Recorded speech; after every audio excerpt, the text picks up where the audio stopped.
Shalom.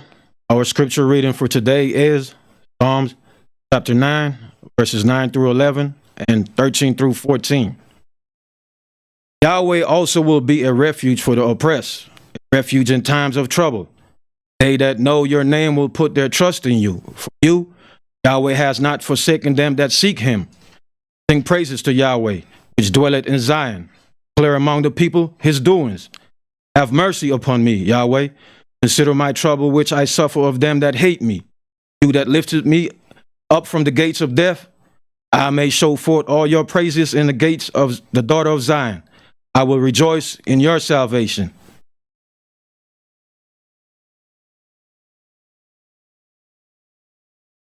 Shabbat Shalom family, our selection today, nobody knows the trouble I see.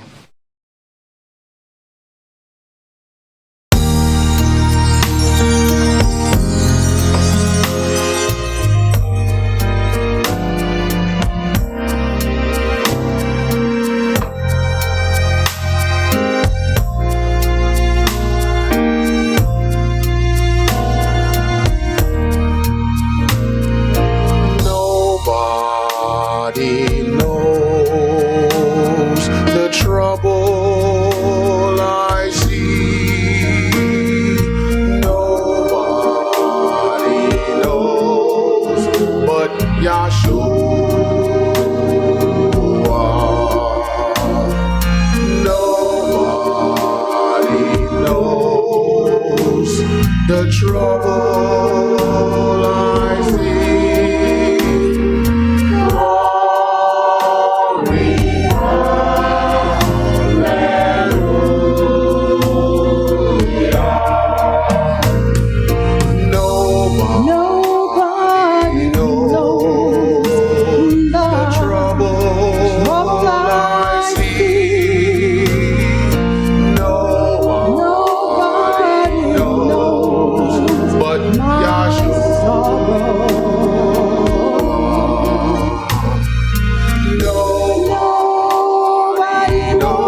The oracles of the UCI. 1 Peter chapter 4, verses 7 through 11. But the end of all things is at hand. Be you therefore sober and watch unto prayer. And above all things have fervent love among yourselves, for love shall cover the multitude of sins. Use hospitality one to another without grudging. As every man has received the gift, even so minister the same one to another as good stewards of the manifold grace of Elohim. If any man speak, let him speak as the oracles of Elohim. If any man minister, let him do it as of the ability which Elohim gives, that Elohim in all things may be glorified through Yahshua the Mashiach, to whom be praise and dominion forever and ever. Amen. Ephesians chapter 4, verses 29 through chapter 5 and verse 4. Let no corrupt communication proceed out of your mouth, but that which is good to the use of edifying, that it may minister grace unto the hearers. And grieve not the Holy Spirit of Elohim, whereby ye are sealed until the day of redemption. Let all bitterness and wrath and anger and clamor and evil speaking be put away from you with all malice. And be you kind one to another, tender-hearted, forgiving one another, even as Elohim for Yahshua's sake has forgiven you. Be you therefore followers of Elohim as their children, and walk in love, as the Mashiach also have loved us, and has given himself for us an offering and sacrifice to Elohim for a sweet-smelling savor. But fornication, and all uncleanness, or covetousness, let it not be once named among you as becomes saints. Neither filthiness, nor foolish talking, nor jesting, which are not convenient, but rather given of thanks. Ecclesiastes chapter 5, verses 1 and 2. Keep your foot when you go to the house of Elohim, and be more ready to hear than to give the sacrifice of fools, for they consider not that they do evil. Be not rash with your mouth, and let not your heart be hasty to utter anything before Elohim. For Elohim is in heaven, and you upon earth. Therefore, let your words be few. Exodus chapter 23, verses 20 and 21. Behold, I send an angel before you to keep you in the way, and to bring you into the place which I have prepared. Beware of him, and obey his voice. Provoke him not, for he will not pardon your transgressions, for my name is in him. Revelations chapter 3, verses 20 through 22. Behold, I stand at the door and knock. If any man hear my voice and open the door, I will come in to him and will sup with him, and he with me. To him that overcomes will I grant to sit with me in my throne, even as I have also overcame and am sat down with my Father in his throne. He that has an ear, let him hear what the Spirit says unto the churches. And the multitude of them that believed were of one heart and of one soul. Neither said any of them that aught of the things which he possessed was his own, but they had all things common. And with great power gave the apostles witness of the resurrection of the Adonai Yahshua, and great grace was upon them all. Neither was there any among them that lacked, for as many as were possessors of lands or houses sold them, and brought the prices of the things that were sold, and laid them down at the apostles' feet, and distribution was made unto every man according as he had need. And Joseph, who by the apostles was surnamed Barnabas, which is, being interpreted, the son of consolation, a Levite, and of the country of Cyprus, having land, sold it, and brought the money, and laid it at the apostles' feet. What we have to ask ourselves is, what brings about this level of dedication? As we are watching the things that are taking place on the earth, sometimes we have a tendency to get stuck in the previous gear. We have enjoyed our peace, but you have to understand how we have this peace. How does the West sit here in peace? It is because all of the unrighteous things that they do abroad. And people, these countries all over the world have gotten absolutely tired of it. And we have, we sit in a strange place, because we had to work and toil here to have peace in just this place. All right. So it's a strange sitting for us. But if you start watching the news, you see that the disruption of peace that other people are going through over the world greatly outweighs what we are going through presently. Now, our ancestors went through some absolutely horrible things. All right. It wasn't an option for them to do something and get it on YouTube or Instagram and then somebody move. Just this little bit of social media has completely changed the war game.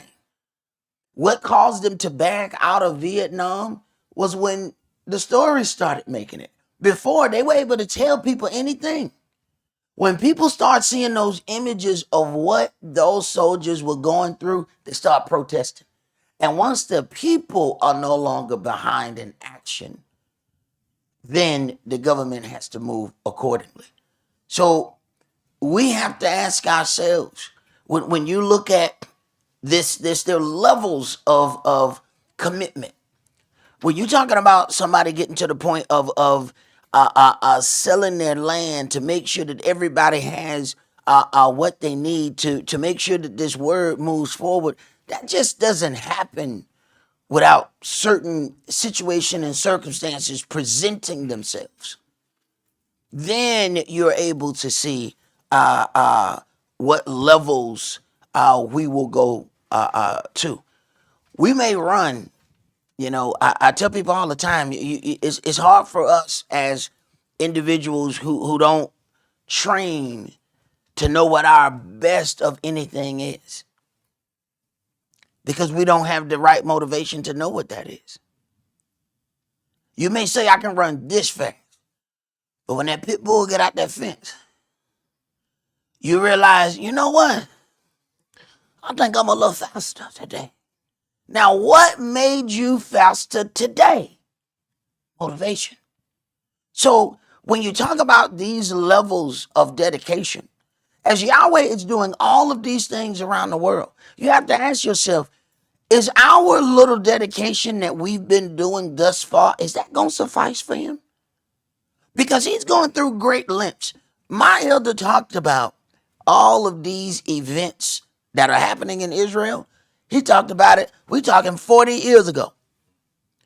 But he wasn't able to see any of this. He would be levitating out of this chair if he was here right now. But when you think about all of the stuff that's happening, you have to look. When my elder was teaching about, these individuals who called themselves Jews, you got to think, 40 years ago, wasn't nobody trying to hear that. It wasn't gaining traction that all of these things are going to happen. And the people say, how that's going to happen? All this power, all this money, how are these things going to happen? Lo and behold, in a few short days, this is something that you have to think about. In a few short days, the thought process of how someone is perceived can be completely changed. You can enjoy 20 years of righteous appearance, and in one day, that can change.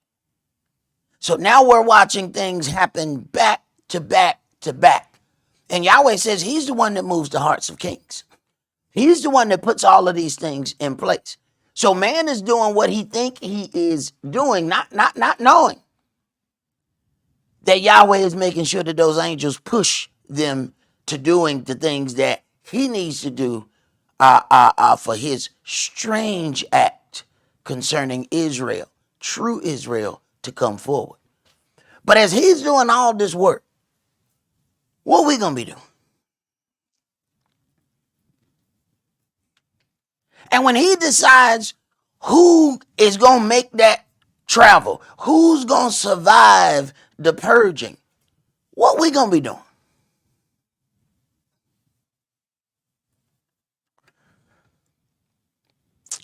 That's something that we have to ask ourselves in our own heart.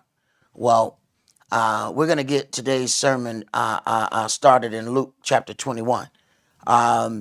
Today's sermon is entitled proven and profitable. And welcome to another holy convocation that Yahweh has enjoined unto us here on his holy Sabbath. Go ahead, brother. Verse 1.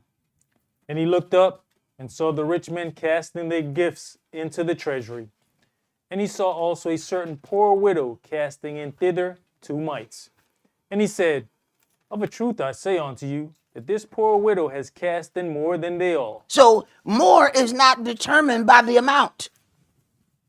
More is determined by the percentage. So somebody might come and drop $10,000 and Yahweh said, that was change. Change.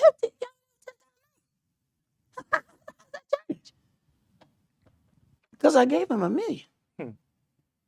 That's change. But see, that's Yahweh's job. Go ahead. For all these have of their abundance cast onto the offerings of Elohim, but she of her penury has cast in all the living that she had. She has cast in all the living. See, there's a level of dedication, and sometimes you have to go through something to get to that level of dedication. See, our problem is we don't remember dirt floors. You see? So that there's a level of dedication that we ain't trying to hear. How is it that these other individuals who come from other countries are able to come into a house 15 deep? Come into that house 15 deep. Before you know it, there's another house down the street. Before you know it, now it's a second house down the street. Now a third house down. They all come, stay together, put their resource together, pool together, and each one of them, after time, have their own spot. And if you pay attention, it's the spots that don't nobody want.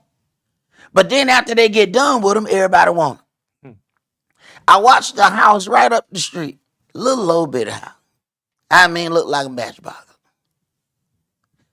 Drove by that house, everybody drove by that house. Matter of fact, I think people sped up when they came. They hit the gas even harder. So Mexican got that house, and it seemed like every week they was doing something to their house. Now, they worked all day, came home, whatever little stuff they had left over. See, you have to also learn the game with the essays too. Every job the essay do for you, you notice that extra wood get put back in the truck. You got to be standing there. Put that back. Put that back. I watched the whole room of carpet try to go out of here one. Turn around. Put it back. Put it back.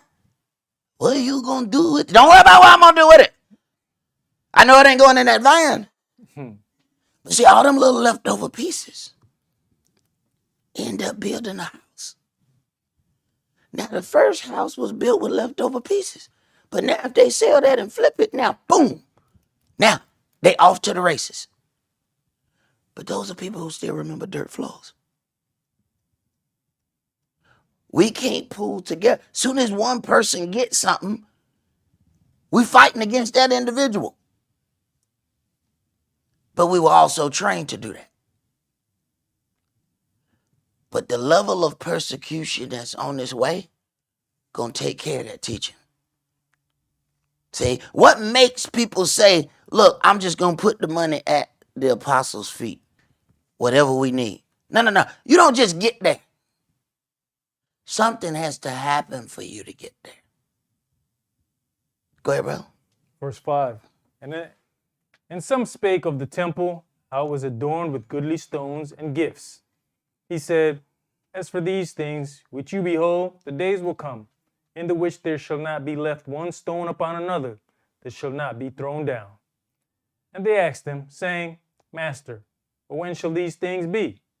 And what sign will there be when these things shall come to pass? And he said, Take heed that you be not deceived, for many shall come in my name, saying, I am the Mashiach. And the time draweth near. Go you not, therefore, after them. But when you shall hear of wars and commotions, be not terrified, for these things must first come to pass. But the end is not by and by. Right. So Yahweh is putting things in order to bring about his strange act. So a lot of these things have to happen in just a few, we're talking a few weeks. All of the things that we have been saying, and matter of fact, there are certain things that you couldn't say before this month. If you said them, everybody would call you anti-Semitic. Now the entire earth are saying those things. How much difference a little bit of time makes. But the question is, because we have been isolated from so much destruction, you guys should go on the internet, because CNN is only going to show you but so much. And the stuff that they're going to show you is going to be all from the Israeli perspective. Matter of fact, that's why Lamont Hill got fired for saying something that just slightly. I mean, you would think that he said some really racist stuff. His comment was something from the river to the sea. Some man, you would think he called them a two-headed monkey. He said something like that. They said that the phrase, they didn't like the phrase. The phrase was implying something. He got fired. Now, things are being able to be said, and it is really drawing attention, and Yahweh is shining a spotlight, and he's just getting started. Let's go to 1 Kings chapter 17.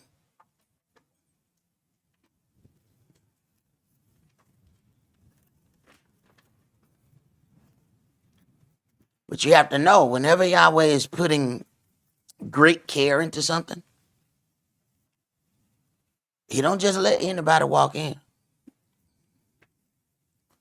You have to understand that. He says, when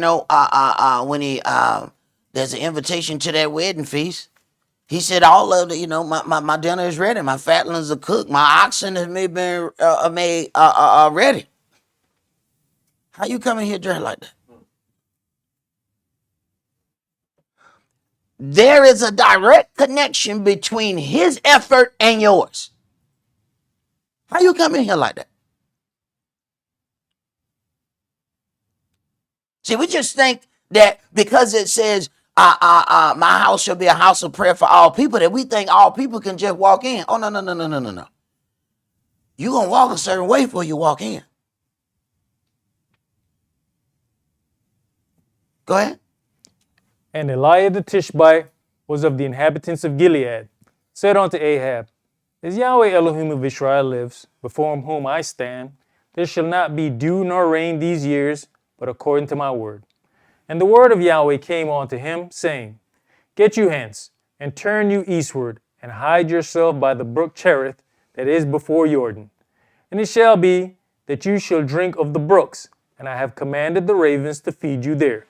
Now, this is one thing, okay? Now, we oftentimes, because life goes in sections, because we may have been sent or to do something in one place, we try to then stay, because we are creatures of habit. So then we attempt to do everything in that same location. Go ahead. So he went and did according to the word of Yahweh, for he went and dwelt by the brook Cherish, that is before Jordan. And the ravens brought him bread and flesh in the morning, and bread and flesh in the evening, and he drank of the brook. And it came to pass after a while that the brook dried up, because there had been no rain in the land. Now, what do you do at this point? Do you stay there because that's where he sent you? Or you pay attention to how he moves? I watched as my elder passed, that there were individuals that believed that the spirit of elder was in the walls. And no matter what would happen, they couldn't leave those walls. So they got behind leaders. I'm talking leaders who my elder said, you see that brother? He shouldn't be behind nothing but a broom. And then brothers behind the altar. But because they believe that the Spirit resides in the place, anybody who gets in charge in that place, they then believe possesses that Spirit. That means we are making idols of men instead of believing that the Spirit of Yahweh chooses whom he will behold himself on. He don't just pick somebody, you know what, say you know what, you the best in here. So no. Y'all go get somebody from way across somewhere. They ain't got to deal with, this the best we got. Go ahead. And the word of Yahweh came unto him, saying, Arise, get you to Zarephath, which belongs to Zidon, and dwell there. Behold, I've commanded a widow woman there to sustain you. Now, it says in verse 7, and it came to pass after a while that the brook dried up, because there had been no rain in the land. Now, Yahweh didn't give him any pre-notice. And the word of Yahweh came unto him, saying. Now, the brook don't dry up in a day. So he got to be seeing. That's interesting. I know this way he sent me, but So when you start getting to the end and your straw start making that noise, you know what? We're gonna have to get something else to drink here, because we about at the end of this. But Yahweh moves at his time, not ours. Go ahead. So he arose and went to Zarephath. And when he came to the gate of the city, behold, the widow woman was there gathering of sticks. And he called to her and said, Fetch me, I pray you, a little water in a vessel, that I may drink. And as she was going to fetch it, he called to her and said, Bring me, I pray you, a morsel of bread in your hand. Now, he said, now understand now, this is Yahweh. So the brook has dried up. He now has to leave. Yahweh says, I'm going to send you to a widow woman and she's going to sustain you. The widow woman can't sustain herself. But he asks her for something, she automatically gets it. Now, show you the mindset of us. We would have automatically went off. You gonna come in here and ask me for something? I look like I got it. Keep reading. And she said, As Yahweh your Elohim lives, I have not a cake, but an handful of meal in a barrel, and a little oil in a cruse. And behold, I'm gathering 2 sticks. Gather 2 sticks so I can make this fire. Go ahead. That I may go in and dress it for me and my son, that we may eat it and die. This is what you call, they preparing for the Last Supper. I know you got that little thing on your grandmama wall that you done got accustomed to with that Last Supper, but I'm telling you something, they are preparing the Last Supper right here. But yet Yahweh says, go to her. She is going to sustain you. So, Yahweh, you sent me to a person who was down to their last meal? Yahweh, they don't have abundance. Surely if you were going to send me somewhere for those people to sustain me, surely you would have picked, because I know you got some rich servants somewhere. Somewhere. Come on now. You sent me to somebody who got 2 sticks and some flour? 2 sticks and some flour?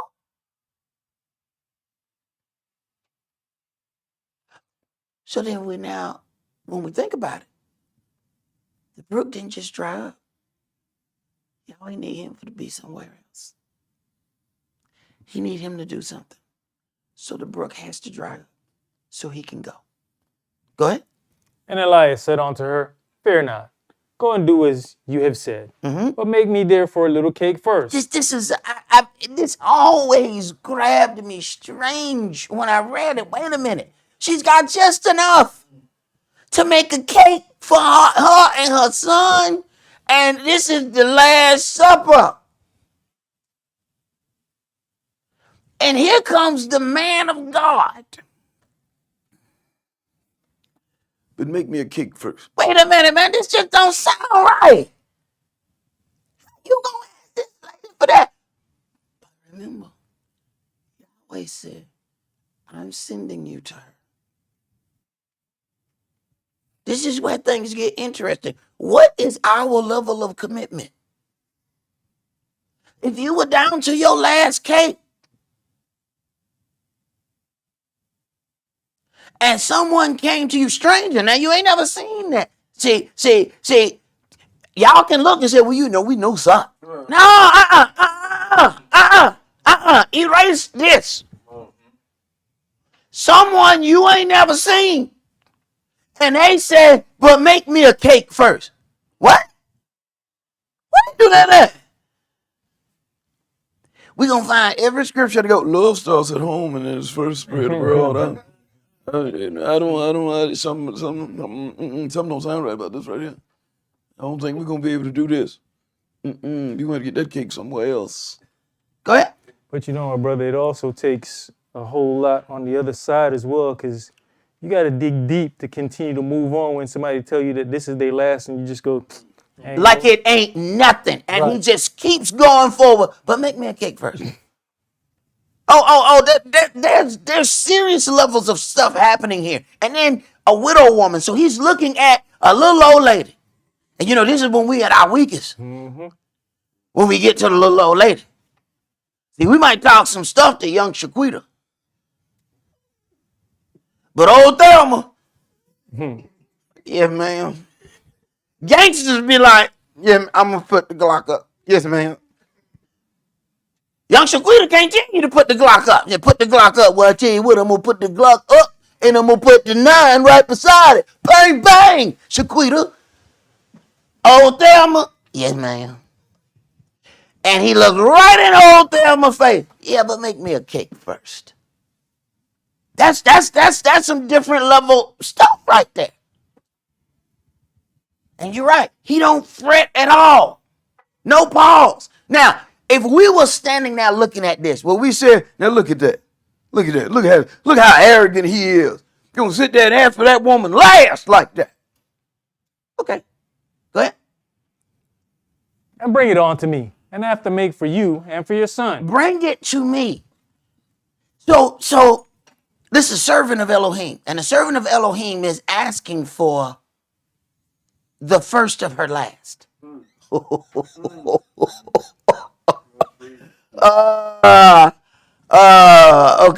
All right. Go ahead. For thus says Yahweh Elohim of Israel, the barrel of meal shall not waste. Now he's giving reason. Okay? The barrel of meal shall not waste. Why? Because you're going to do right by this last. You're going to do right by the first of this last, and I'm going to tell you that it ain't going to dissipate. Go ahead. Neither shall the cruse of oil fail until the day that Yahweh sends rain upon the earth. And she went and did according to the saying automatically. Hold on. Y'all would have problems if I told y'all that, and y'all know me. I need you to understand that this is somebody she don't know. He said a widow woman. He said a widow woman named such and such. All right, he don't know her. She don't know him. And he comes and says, this is what's going to happen. You're going to make me the first of your last.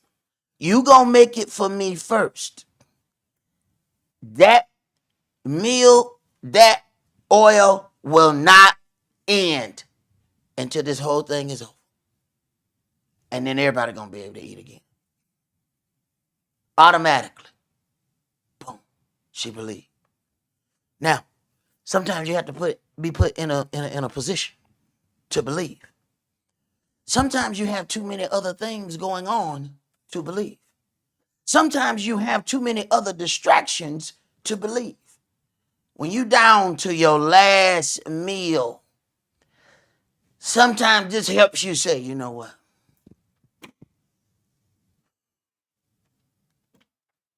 What I'm going to lose? 24 hours. Let's go. Let's do it. Go ahead. And she and he and her house did eat many days. And the barrel of meal wasted not, neither did the cruse of oil fail, according to the word of Yahweh, which he spake by Elijah. According to the word which he spake by Elijah, she went and did according to the saying of Elijah. Eliah, and she and he and her house did eat many days, and the barrel of meal wasted not. Let me tell you something. Even if we know the person that is being sent unto us, it's still hard to have that level of commitment. But we have to understand there are levels of faith. There are levels of commitment. And sometimes we haven't made it to that level because the right things ain't happened to us yet. Let's go to Leviticus chapter 2. Because at some point, you just have to go. I had to read something to make me feel better about giving me that cake first. I had to read something. Sometimes you gotta make something make you feel better. I'm like, but see, that's the fighting the world in us. Like you have this part of the word, but then there's this part of the world that has been inserted in us, and it fights against even what we know the words say. So it's important sometimes that, you know what, I got to go back and read that right now before I develop another bad thought process. Because originally when I read that before I understood anything about the law. So it always seemed strange to me. Now, Leviticus chapter 2, and let's read verses 1 through 16. And when any will offer a meat offering unto Yahweh, his offering shall be of fine flour, and he shall pour oil upon it, and put frankincense thereon. And he shall bring it to Aaron's sons, the priests, and he shall take thereout his handful of the flour thereof, and of the oil thereof, with all the frankincense thereof, and the priest shall burn the memorial of it upon the altar, to be an offering made by fire, of a sweet savor unto Yahweh. Okay, so one part of it, and these are the ingredients the woman has, except for the frankincense. She don't have everything. She got the flour, she got the oil. All right. Now, one part is supposed to be burnt for Yahweh. Now, wait a minute. Now, she ain't got that much. Now, hold on. Hold, what you got? All right, go ahead. And the remnant of the meat offering shall be Aaron's and his sons. Wait a minute. So there's a remnant that's supposed to go to the priest. This man show up and said, make me a cake first, though. Now, what if she made hers and then gave him what was left over? Is she then still sustained till the drought is over? Keep reading. It is a thing most holy of the offerings of Yahweh made by fire. And if you bring an oblation of a meat offering baken in the oven, it shall be unleavened cakes of fine flour mingled with oil, or unleavened wafers anointed with oil. And if your oblation be a meat offering baken in a pan, it shall be of fine flour unleavened mingled with oil. You shall part it in pieces, and pour oil thereon. It is a meat offering. And if your oblation be a meat offering baken in the frying pan, it shall be made of fine flour with oil. And you shall bring the meat offering that is made of these things unto Yahweh. And when it is presented unto the priest, he shall bring it unto the altar. And the priest shall take from the meat offering a memorial thereof, and shall burn it upon the altar. It is an offering made by fire, of a sweet savor unto Yah. So understand, now it makes sense why she has to give him his first. If this is her offering, if she take a bite out of it, you know the offering blemish, right? Once she cut out a part for herself, the offering blemished. Go ahead. And that which is left of the meat offering shall be Aaron's and his sons. It is a thing most holy of the offerings of Yahweh made by fire. No meat offering which you shall bring unto Yahweh shall be made with leaven, for you shall burn no leaven, nor any honey in any offering of Yahweh made by fire. As for the oblation of the first fruits, you shall offer them unto Yahweh, but they shall not be burnt on the altar for a sweet savor. As for the oblation of the first fruits, this woman gave the first of her last. You can't get no better than that. I don't know what you thought, but you can't get no better than that. I don't care, you gave away a house, you gave away cars, you can't get no better than this right here. She gave the first of her last. Go ahead. And every oblation of your meat offering shall you season with salt. Neither shall you offer the salt of the covenant of your Elohim to be lacking from your meat offering. With all your offering you shall offer salt. And if you offer a meat offering of your first fruits unto Yahweh, you shall offer for the meat offering of your first fruits green ears of corn dried by the fire, even corn beaten out of full ears. Now, this is also one of those things where people say, man, come on, man. You know God black. He said, look here, don't bring it without the salt. This is part of our problem right now. That high blood pressure.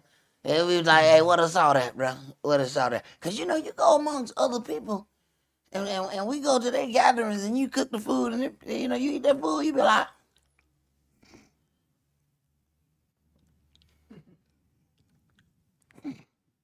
you know something strange when you just, you chew harder, but slower? Because you're trying to see, all right, it's some taste in here somewhere. You know what? No, it's not. There's not a bit of taste in here. You got to look at it to know what you eat. When we ended up in Kentucky, first of all, we couldn't eat everywhere because they were looking at us like we had just escaped from the prison. Like they hadn't seen no colored individuals out walking about freely. So we tried to go get something to eat, and everywhere we went, the people came out the back and just looked at us. I said, bro, we can't eat around here. I said, man, these people are coming out the back. I said, man, we're going to have all kind of giblets in our food. I said, we can't do this. I said, we got to go somewhere where the food is already, just out. So we had to go to Walmart and just grab what was pre-made. I said, that way they got to kill all of us. All right? They had to poison them too to poison us. All right? Hey, come on now. You got to change your plan when you're in a different situation now. You can't be all right that whole, I'm going to order Grubhub. I don't like strange people showing up bringing me my food. They in their pajamas scratching. You know what I'm saying?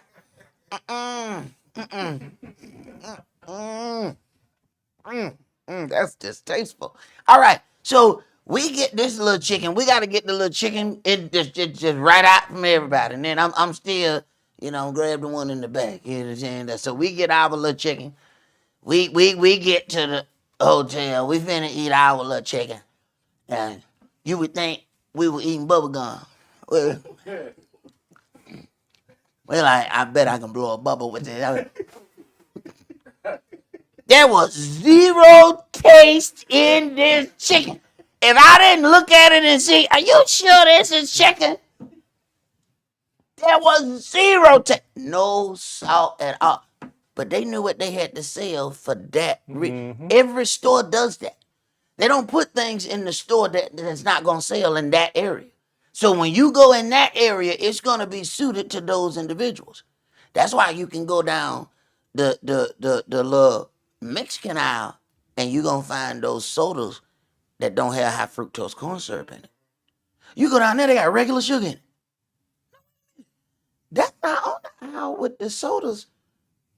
We going on the aisle with the sodas. It's not on the aisle. It's going to be on the aisle with the tortilla. So you go get some tortilla and look up. Not only is there drinks with regular, real sugar in it, then it's in a bottle. Wait a minute, what a can? Now that's made specifically for those individuals. And you in the same store. 4 hours over is a drink that won't kill you. But we all shopping on the aisle where the drinks are made to kill you. Interesting. See, this is what causes us some problems. We'll say, well, soda's bad. No. What happened is we done already ate all that other stuff. So now when it comes down to his stuff and he said, where the soda? Now we like, well, yo, I can't put no soda in. I got that, you know what I'm saying? I'm trying to keep my numbers down. Oh yeah, well, I'm trying to keep my numbers down too. Duh. There you go, I just lost one. Don't bring there another, right. Go ahead. Verse 15. And you shall put oil upon it and lay frankincense thereon. It is a meat offering. And the priest shall burn the memorial of it, part of the beaten corn thereof, and part of the oil thereof, with all the frankincense thereof. It is an offering made by fire unto Yahweh. Right. So Yahweh caused his prophet to receive the offering of this woman, and she had to have given it to him before she took a piece out of it. But all that ain't explained when you just read that. See, if you read it, and that's exactly what happened to me. I read this, you read stuff, years you've been in the word, years, you open the book one day. All right, I don't know what I'm done. I'm just gonna read.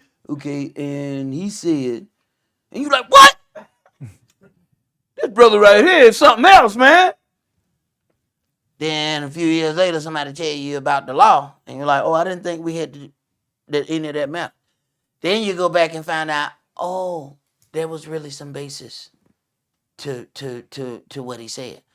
So, how many times have that happened with individuals that you hear something and you take that one way, but then you don't have the understanding that you are supposed to have? Do you go back and redo that thought, or you just keep walking in it? Interesting. Let's go to 2 Kings chapter 4.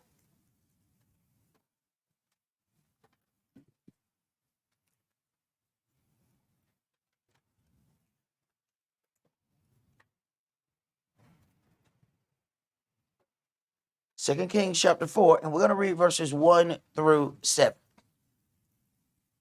Now, it's amazing a lot of times when Yahweh is giving these examples of like great faith, he normally goes through and has these things connected to a woman. That's interesting. That's rather interesting. When he's talking about like a level, see, at this point, there's a level. Because, see, we got certain levels that we like, no, that's it right there. That's it. We out. But then when he starts talking about a whole nother level, he's normally dealing with a woman at this point. See, we don't understand sometimes how much, it takes for somebody to depend on something. So this is rather interesting. 2 Kings 4, and let's start at verse 1. What you touched on there, what we consider the weaker vessel, Uh-huh. there's more compassion in that weaker vessel than there is in us. Because when you look at who said, let's build a little bed right here for the man of Yahweh. Mm-hmm. That wasn't the man. Right. So that weaker vessel that we don't want to listen to sometimes could help to build up treasure for you in heaven. Right. And but see that's the whole quandary of having a woman. Boy, you got to know when to listen and when to get the hell on. You got to know when to listen, and you got to know other times. You know what? I think I'm just gonna go out back and chop some trees. But man, that sometimes can be a very confusing thing, because you can say, you know what, I ain't gonna listen to you. That would be the thing that you should have listened to. That right there, she just dropped some jewels. Then it can be 30 minutes later, and she say something. Are you kidding me right now? Did you come from this planet? It could be that strange. But see, what Yahweh said, wait a minute. You got a great thing. I gave you this great thing. Well, guess what? You gotta learn how to operate it. Mm-hmm. You gotta learn how it works. Now, it's different from every other thing out here. This one, I got this one for you. I got this one for you. And you gonna have to figure out how to work this one right here. Now, you gonna have to download the instructions. I didn't make no book, what I'm saying, for this. You got to go into my cloud. You got to download the instructions. And let me tell you, you got to study them instructions, you know what I'm saying? Because, you know what I'm saying, it's touch screen, so this button means something when it's on this screen. But you understand, if you touch that button on another screen, you know that's a self-destruct. You're going to die today. You understand? So, hey, there's some deep stuff right here. Hey, I hope you young boys is paying attention. All right? Very wonderful situation. But boy, you better learn, download the instructions. All right? The thing is, there was ever learning and ever evolving. Oh, yes. Yeah, because the instructions change. You be like, didn't I read page 10 before? Page 10 didn't have no pie chart on it. The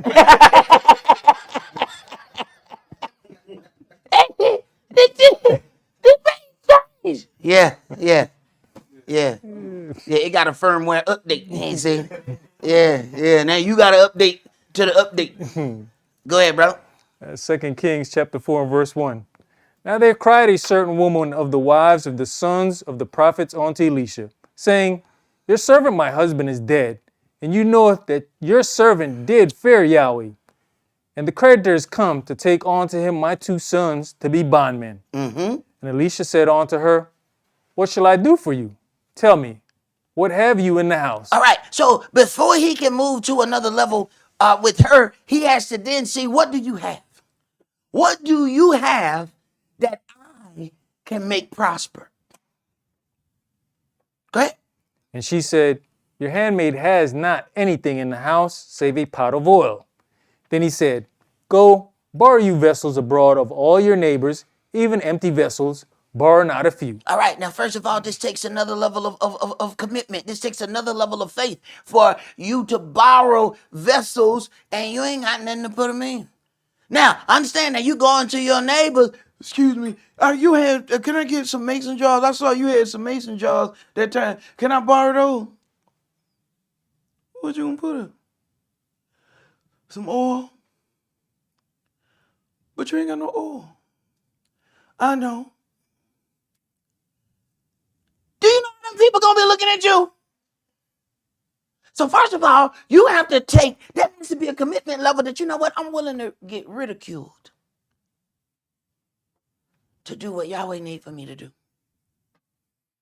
And then this ridicule happens over and over again because every house you go to and ask for it, them people know you.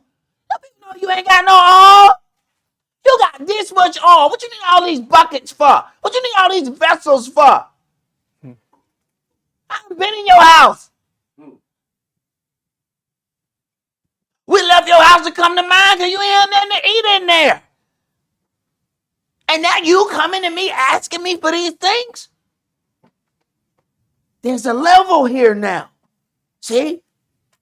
First of all, you got to even come off your own pride to go and ask these people for these vessels.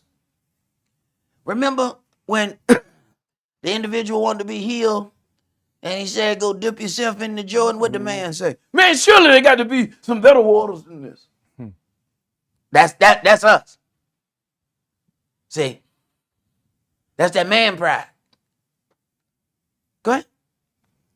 And when you are come in, you shall shut the door upon you and upon your sons, and shall pour out into all those vessels, and you shall set aside that which is full. So she went from him, and shut the door upon her and upon her sons, who brought the vessels to her, and she poured out. Now, if she doesn't follow these instructions to a T, you have to then ask yourself, if it didn't work, then okay, did you follow the instructions?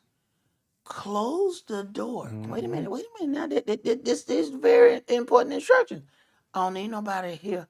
When Yahweh is doing something for you, I need you to separate yourself from other people. I need for you to be sanctified while I'm doing this.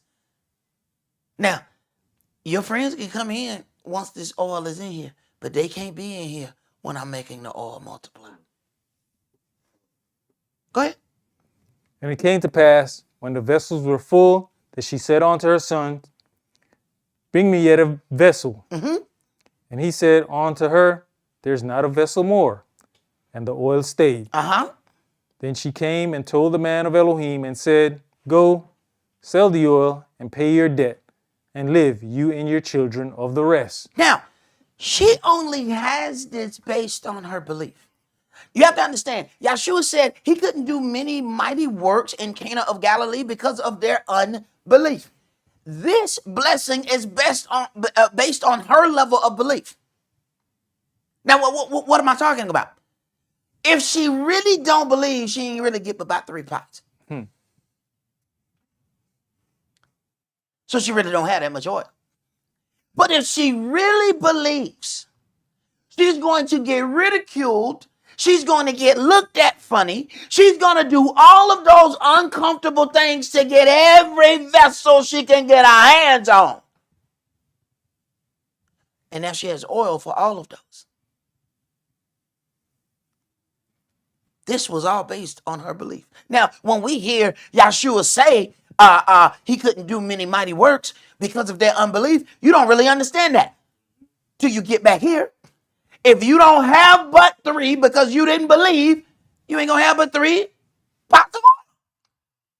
But if you went out and you got 50 pots, you ain't got 50 pots of oil.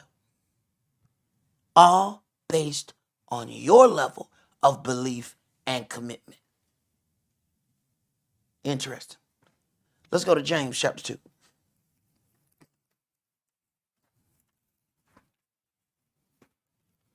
See, it's one thing for us to sit back and watch and say, Yahweh is doing all these great things across the waters. He's doing all these great things. Now, what makes us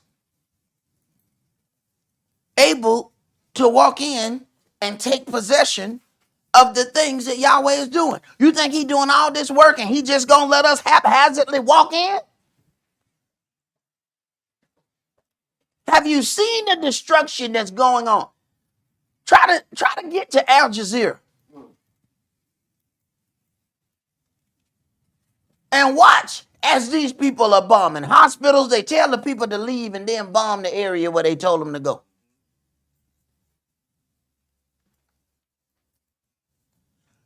But it's changing that look now. That holier than thou look that they were able to have. That look is changing.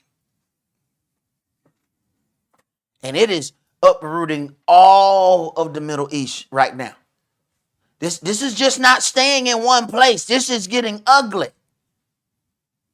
It's doing exactly what Yahweh needed to do. James chapter 2, and let's start at verse 1. My brethren, have not the faith of our Adonai Yahshua HaMashiach, the Adonai of glory, with respect of persons. For if there come unto your assembly a man with a gold ring, in goodly apparel, and there come in also a poor man in vile raiment, and you have respect to him that wears the gay clothing. You have respect unto him that wears the gay clothing, and this is where we would be absolutely wrong. Because we got a poor person and a rich person. The poor person gonna come in and give more than the rich person. The poor person got a level of belief that the rich person don't have. So even when we come in with respect to persons, you double wrong. You ain't wrong once, you wrong twice. Go ahead. And say unto him, sit you here in a good place, and say to the poor, stand you there, or sit here under my footstool. Are you not then partial in yourselves, and are become judges of evil thoughts? Hearken, my beloved brethren, has not Elohim chosen the poor of this world rich in faith, and heirs of the kingdom which he has promised to them that love him? But you have despised the poor. Do not rich men oppress you, and draw you before the judgment seats? Do not they blaspheme that worthy name by which you are called? If you fulfill the royal law according to the scripture, you shall love your neighbor as yourself, you do well. But if you have respect to persons, you commit sin, and are convinced of the law as transgressors. For whosoever shall keep the whole law, and yet offend in one point, he is guilty of all. For he that said, do not commit adultery, said also, do not kill. Now if you commit no adultery, yet if you kill, you're become a transgressor of the law. So speak you, and so do, as they that shall be judged by the law of liberty. For he shall have judgment without mercy, that has showed no mercy, and mercy rejoiced against judgment. What does it profit, my brethren, though a man say he has faith and have not works? Can faith save him? All right, so your faith is supposed to be connected to something. Where is the connection of this faith that one say they have? Go ahead. If a brother or sister be naked and destitute of daily food, and one of you say unto them, depart in peace, be you warmed and filled. So in other words, they offered lip service. See? That's the thing that we offer to our Elohim. Oh, glory be to Yah. Oh, yes. Praise him. Okay. What you got with that? You might as well say, oh, Yahweh, be warm, be filled. Okay. Keep reading. Notwithstanding, you give them not those things which are needful to the body. What does it profit? There was no profit. The profit was unto yourself because you felt good and felt like you made that person feel good. No. You made you feel good. When you hungry, there ain't no words you can say or somebody can say to you to make you feel good. There ain't no anti-hunger words. When you hungry, the only thing gonna help you is something going in your stomach. Go ahead. Even so, faith, if it has not works, is dead, being alone. Yea, a man may say, you have faith, and I have works. Show me your faith without your works, and I'll show you my faith by my works. Right. You should be able to look out and see your faith. You should be able to see your faith. If you look around and you don't see your faith, then something wrong. You can look and say, no, I dug that hole right there. Yeah, I know the little one, not the big one. But I dug that one. I know it's a little hole, but I dug that little hole, that little one right there. Every time you walk by, that's my hole. I dug that one. It should be something connected to it. Not just a bunch of words. When you see everything that Yahweh is putting into gear, how is it that we think that we just going to sit in and coast into that? Oh, God going to change my heart. What reason is he going to change your heart? Go ahead. You believe that there's one El. You does well. The devils also believe and tremble. So you are now on the same level as Satan himself. Satan showed up, didn't he? So you think because you showed up, you doing something? Lucifer showed up too. He caught in the parking lot. He glad we widened it out. He was like, I was trying to figure out how I was going to get this chariot in here. Go ahead. But will you know, O vain man, that faith without works is dead? Was not Abraham our father justified by works when he had offered Esaac his son upon the altar? Seeth you how faith wrought with his works, and by works was faith made perfect? Do you understand how difficult that had to be to say, go offer your only? He said, yeah, I know you got that other boy. Look at that. Go offer this one, the promised seed. Go offer him up. Man, you know how difficult that had to be? But we think we're going to sit down and coast right into all the glorious works that Yahweh is bringing to pass. Not going to happen. No, you're going to earn this one. Go ahead. And the scripture was fulfilled, which says, Abraham believed Elohim, and it was imputed unto him for righteousness. So his belief was imputed as righteousness. Oh, okay. So non-belief is wickedness. Interesting. I don't believe that y'all can do this. I don't believe that y'all can make this happen. I believe this might be a scam. Right. Belief is imputed as righteousness. The ones that didn't believe, you don't see them in this room no more, do you? Okay. Belief was imputed as righteousness. It's real easy to sit here now and say, yeah, but wait a minute. Back up a couple months. Man, I wasn't even aware that people thought, man, he done come up with something called pleasant plan. That brother's scamming. That's hilarious to me. Because of course we didn't know that Judah was his pleasant plan, so they didn't even understand that this has, biblical connection. They don't, they just heard something and figured, oh, he must be scamming. So that part of disbelief caused them not to deal with this. It is what it is. But hopefully we don't make that mistake again when it's time for us to go in our real. I hope they learn from this one. Not to make that mistake when he get ready to have us to go in our real house. Because it's still practice. You can still get up from this. But you're going to have to figure it out. Because time is winding down. Go ahead. And he was called the friend of Elohim. You see then how that by works a man is justified, and not by faith only. Likewise also was not Rahab the harlot justified by works when she had received the messengers and had sent them out another way? Right. A harlot. A harlot is allowed into the kingdom because she did right by Israel. Now then we have to sit down and ponder upon that. If she can get in by doing right to Israel, what can get you kicked out? Oh, okay. Go ahead. For as the body without the spirit is dead, so faith without works is dead also. Faith without works is dead. So that's something that we need to truly consider. Now, throughout our walk, we have learned that sometimes we have bestowed too much honor upon those who appear to be peaceful, yet are fruitless in works. They refuse to offer their time because it is too valuable to them. They refuse to offer their money because they have deemed him and his servants not good enough for it. As my elder priest, Yaakov ben Israel, used to say, Yahweh does not need us to sit around and say, holy, holy, holy all day. He has beasts for that. So what is our purpose and how are we going to profit him? Let's go to Revelation chapter 4.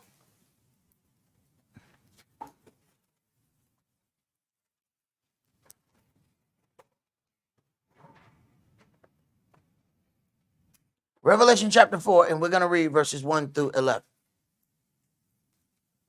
After this I looked, and behold, a door was open in heaven. And the first voice which I heard was as it were of a trumpet talking with me, which said, Come up hither, and I will show you things which must be there hereafter. Right. So when he says, I heard as it were of a trumpet talking with me, was this the short one or the long one? Which trumpet was it?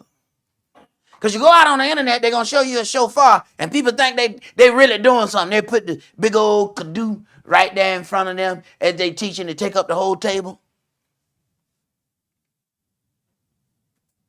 Whatever animal that came from ain't offered on Yahweh's altar.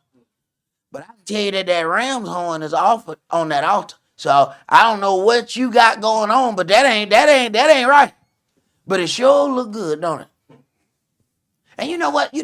Don't Lucifer make it easy. I don't know if y'all know this if you ever tried to blow a horn. You know that bigger one is easier to blow, right? Don't Lucifer make it easy. You know it's easy to get in the club. He makes sure it's easy. You won't see it? Come on. Come on. I'll put your name in the door. Tell him Lucifer sent you. Oh, no, he make that easy. Doing right don't seem to be that easy. You get this, and y'all may hear, especially, when the brothers first start blowing their horn, and they just, and you be like, hey, man, that brother having a hard time with that. No, wait. If he'd got the wrong horn, y'all would have thought he was in the marching band. You know how easy you can blow the wrong horn? It is amazingly easy. Not the same when you get the right one. Interesting how that works. Very, very interesting how that works. Go ahead, brother. And immediately I was in the spirit, and behold, a throne was set in heaven, and one sat on the throne. And he that sat was to look upon like a jasper and a sardine stone. What that look like? Dark reddish brown.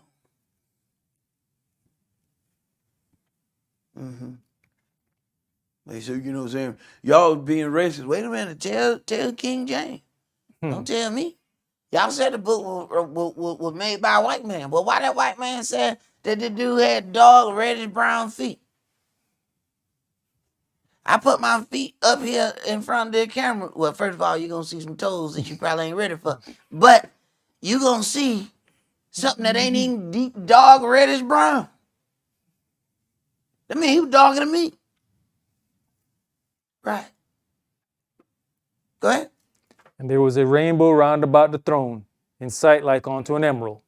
And round about the throne were 24 seats, and upon the seats I saw 24 elders sitting, clothed in white raiment, and they had on their heads crowns of gold.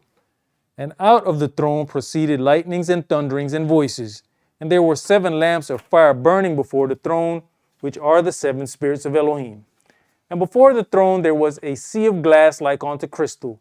And in the midst of the throne, and round about the throne, were 4 beasts full of eyes before and behind. And the first beast was like a lion, and the second beast like a calf, and the third beast had a face as a man, and the fourth beast was like a flying eagle. And the 4 beasts had each of them 6 wings about them, and they were full of eyes within, and they rest not day and night, saying, Holy, holy, holy, Adonai Elohim Almighty, which was and is to come. Okay. So when we think that we prospering and we profit in him because we sit down, we are more than conquerors. Oh, holy, holy, holy. Oh, praise Abba Yah. Oh, Father. You think he need that? He hearing holy, holy, holy, holy all day. And you think you're going to do something about throwing in one more holy? Holy, holy, holy.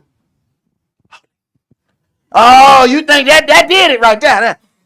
That's like the dude, you ever seen an old band when they got like 50 dudes and like Earth, Wind, and Fire them over, and you got one dude, and he got a triangle. Man, you got people with saxophone playing the drums. You got guitar, and you got a cymbal man and a triangle.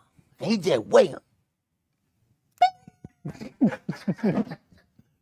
Bro, does he get a check for that, Mr. Bing man? That's it? But see, they couldn't redo the sound. All that sound had to be perfect every time. Every show they did, the wasn't no background track, okay, playing. Wasn't no background track. Everything had to be perfect each time. So you needed all of those sounds, including, wait for it. You needed him.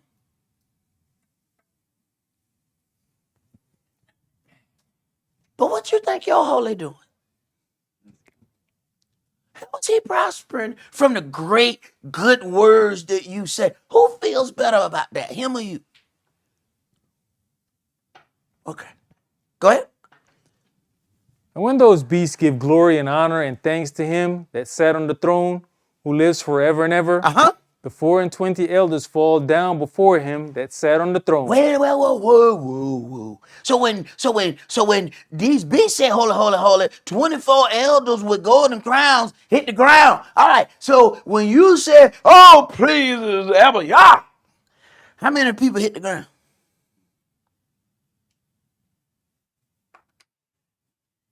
Okay. Go ahead. And worship him that lives forever and ever, and cast their crowns before the throne, saying, You are worthy, O Adonai, to receive glory and honor and power, for you have created all things, and for your pleasure they are and were created. All right. Now, sometimes we have to take an accounting of what is valuable unto us and see if those same things are valuable to the creator of all things. Just because something profits you does not mean that it profits the Father of all things. If we become unprofitable, then we are taking up space. Yahweh will not give us a bigger space, only to gather more unprofitable servants. He gives and he takes away, that we may be proven and profitable. Let's go to John chapter 15. Yohanan chapter 15.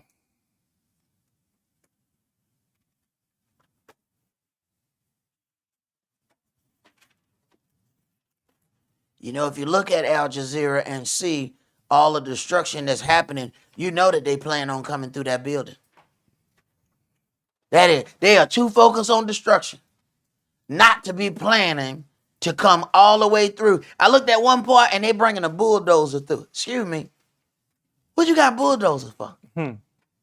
Right, right, right, right. It's beautiful. They probably got the contractors down there measuring already. Body's still in there. They measuring. All right, so if we get down here, so we're gonna need so much concrete to come through here. Oh yeah, right. Yohanan chapter 15, and we're gonna read verses 1 through 17. I am the true vine, and my Father is the husbandman. Every branch in me that beareth not fruit, he takes away. And every branch that beareth not fruit, he purges it, that it may bring forth more fruit. All right, now if he's purging it, now he's doing something to make this more profitable. Now, have you ever seen somebody who is into planting, and they'll show you if you cut off this little piece right here, you cut it off in a certain way, and then you plant this, sit this in the water, let it sprout, and then you do this. Now you can make a whole nother plant out of this plant. But to make that profitable, you have to take away a piece. Okay, good. Now you are clean through the word which I have spoken unto you. Abide in me, and I in you. As the branch cannot bear fruit of itself, except it abide in the vine, no more can you, except you abide in me. I am the vine, you are the branches. He that abides in me, and I in him, the same bring forth much fruit, for without me you can do nothing. Right. Your nutrients have to come from this vine. See, you have to understand that you may be a sprout, but you can't get your own nutrients. If you're not connected to that vine that supplies, you're going to have some problems. Go ahead. If a man abide not in me, he is cast forth as a branch, and is withered, and men gather them and cast them into the fire, and they are burnt. Right. When we cut a branch off a tree, watch that branch wither up. Why? Because it's disconnected from the tree. But see, what happened is sometimes branches then feel like, man, look how strong I am, and I've grown to be a mighty branch. And then it says, I'm going to detach myself from the tree. And at first, it's still a strong branch. Come back in 2 months. Then come back 4 months after that. Then another 4 months after that, and you realize this branch getting drier and drier and drier. And sooner or later, you step on it and the whole branch crack. It's good for nothing but to be thrown in the fire. It will make good firewood. Okay, go ahead. If you abide in me, and my words abide in you, you shall ask what you will, and it shall be done unto you. Herein is my Father glorified, that you bear much fruit, so shall you be my disciples. As the Father hath loved me, so have I loved you. Continue you in my love. If you keep my commandments, you shall abide in my love, even as I have kept my Father's commandments and abide in his love. All right, it says faith without works. Well, wait a minute. He says, if you, because you hear a whole lot of people talking about how they love him. Well, wait a minute. He said, if you love me, then there's certain things you're going to do. There has to be something connected to that stuff that's coming out of your mouth. Go ahead. These things have I spoken unto you, that my joy might remain in you, and that your joy might be full. This is my commandment, that you love one another as I have loved you. Greater love has no man than this, that a man lay down his life for his friends. Wait a minute. If you lay down your life, how you lay down your life for your friends? Wait a minute. We're going to give up some things. We're going to change some things. Well, normally, I would go out there with y'all, man, but I walk my dog on Sundays. Oh, okay. Okay. I would do this, man, but you know what, man? I normally go to the gym. I work out. Oh, okay. Oh, y'all going out on Wednesday? You know what, man? That's the night I play video games and I stream them. Okay. Okay. All right. Yahweh tolerates it for a little while. And then he says, you are taking up space. Go ahead. You are my friends if you do whatsoever I command you. Henceforth I call you not servants, for the servant knows not what his master does. But I have called you friends, for all things that I have heard of my Father I have made known unto you. You have not chosen me, but I have chosen you. There's something that you got to understand. That. You didn't choose him. We think it is so interesting. You know, I found God. Where you found him at? You didn't choose him. I thought when I was flipping through the channels and saw some sisters on the program talking about the word, I was like, man, I found something. No. He made sure I was sitting right down in front of that TV at that time, flipping them channels so I can see that program. I didn't see my elder first. I saw somebody who my elder taught first. I didn't see him. And then when I came, I was coming to some other class and it still wasn't elder. Because I was doing stuff on Saturdays. I wasn't ready to make them changes. I was coming on Sunday.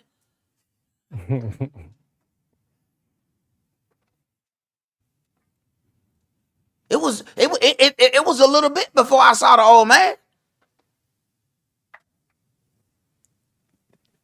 Go ahead. You have not chosen me, but I have chosen you, and ordained you, and you should go and bring forth fruit, and that your fruit should remain, that whatsoever you shall ask of the Father in my name, he may give it you. These things I command you, that you love one another.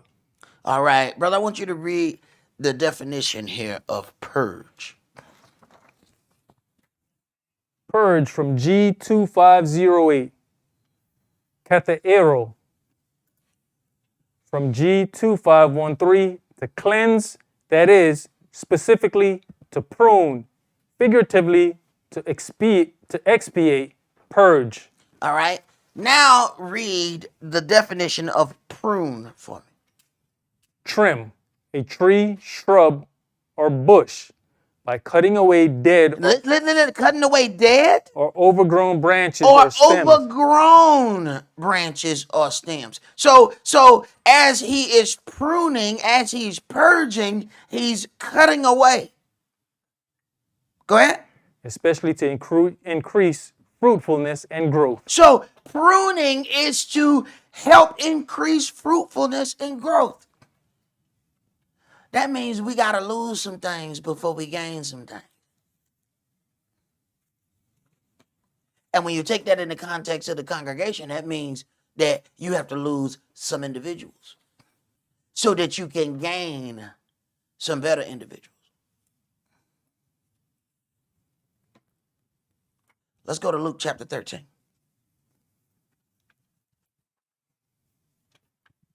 See, there are levels to things.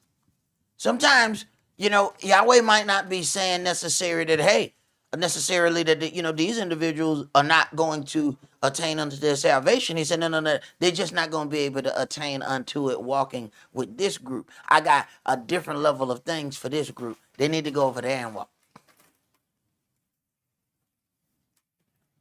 See, it's a difference between priests and the sons of Zadok.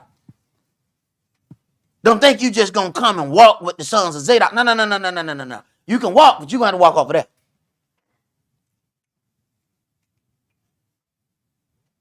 Go ahead. Luke chapter 13 and verse 1.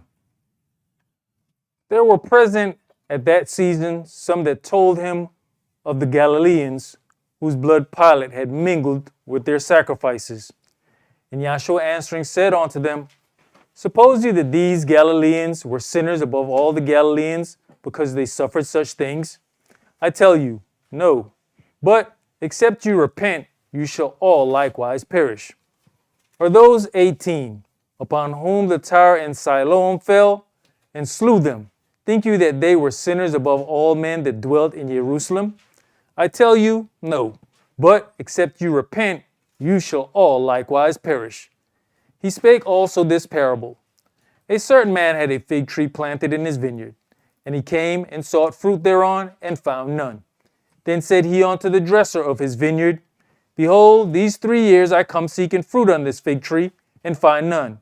Cut it down. Why cumbereth it the ground? All right. So, how many times have Yahshua passed by us expecting fruit?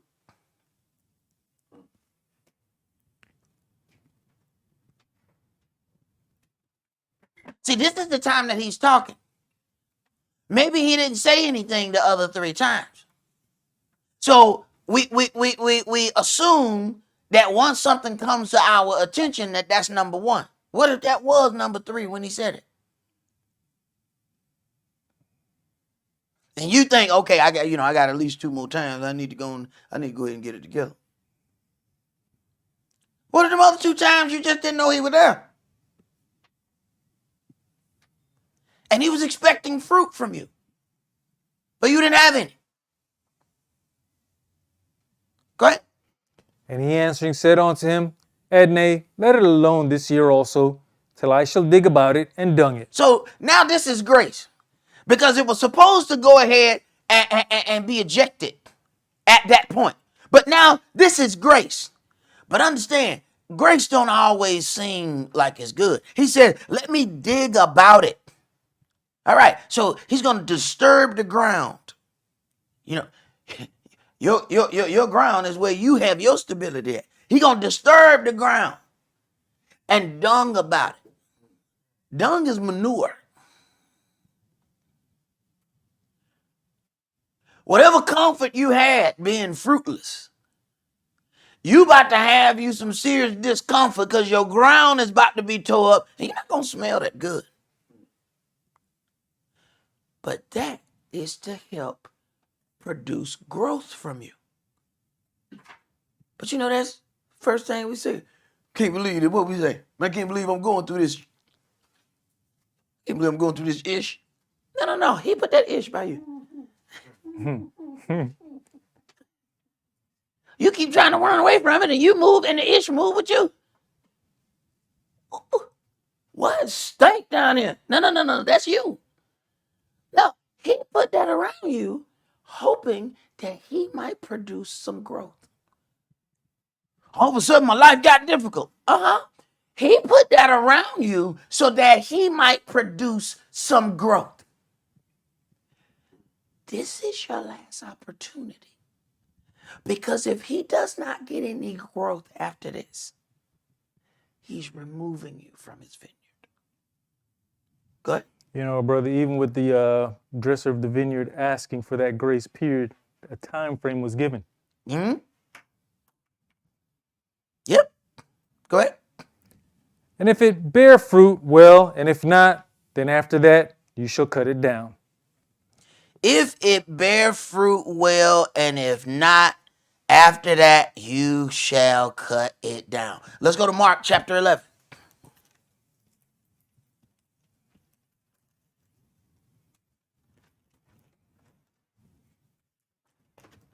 Do we even recognize the grace when it comes? And understand now, look at where the grace is coming from. The grace doesn't come from the householder. Look, the grace does not come from the ultimate one in charge. The grace came from somebody else. The man of the house was ready to go ahead and get you out of there.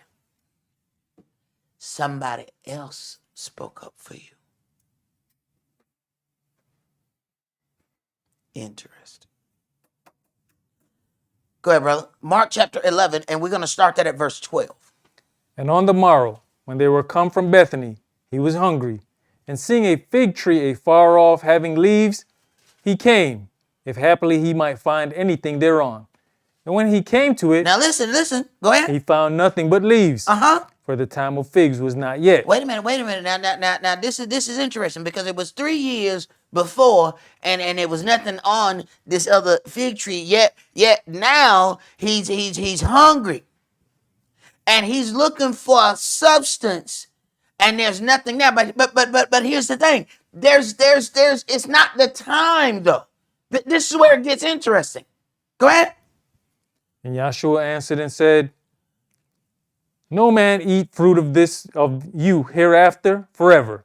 And his disciples heard it. Now, it automatically said he found nothing but leaves, for the time of figs was not yet. It wasn't even season for it to be figs.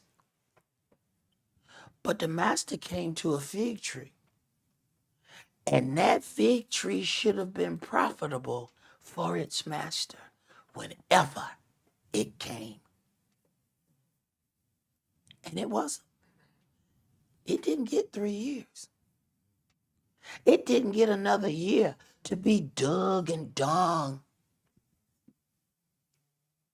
See, that other situation, being surrounded by the ish, was grace.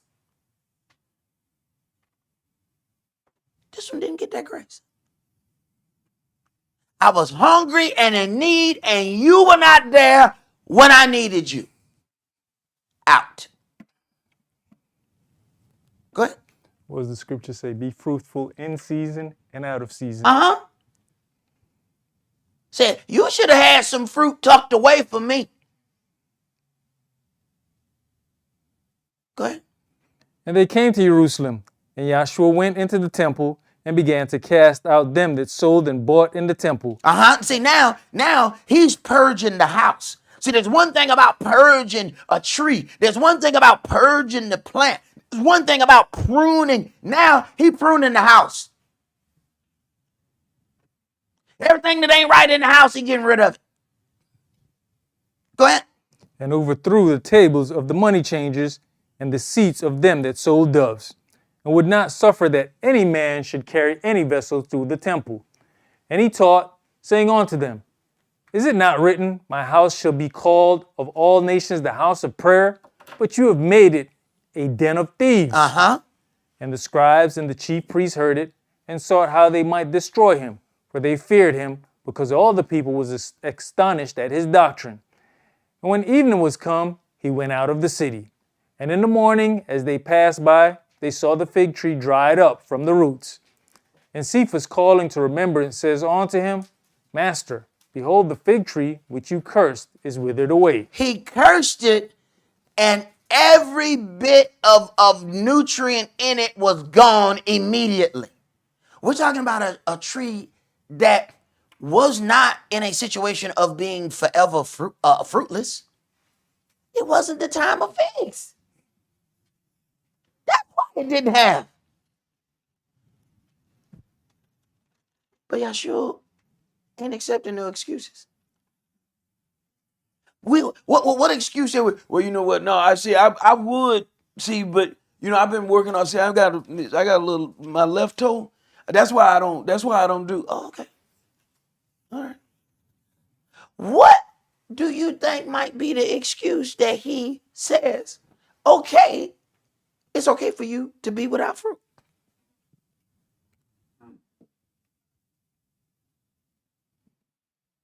Go ahead. That was it. That was it, brother. All right. Now, it is not far-fetched for us to see ourselves in the position of this fig tree.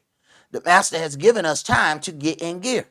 After that time is passed, he removes his talents and gives them to another branch that may be profitable unto him. He may use any method of attraction to get us to the wedding feast, for all things are indeed his. But like any good husbandman, he allows his seeds time to produce. So he waits and evaluates in order to determine if the reason why we stay overpowers the reason why we came. Let's go to Luke chapter 7. And see, some of y'all might not understand that. There's people in this congregation that came for one reason, but they stayed for another. See, Yahweh just wait. He'll use anything to get here. He might use vanity. It might be somebody looking at a documentary and say, "Oh my God, that brother's handsome." And they came in here because they saw some brother doing a documentary that they thought was handsome. Vanity got him here. But what made him stay? Might have been looking at something and saw some sister. Vanity got him there. But what made him stay? Oftentimes, that's what Yahweh waiting on. He's just waiting on the reason you came to be overpowered by your reason to stay.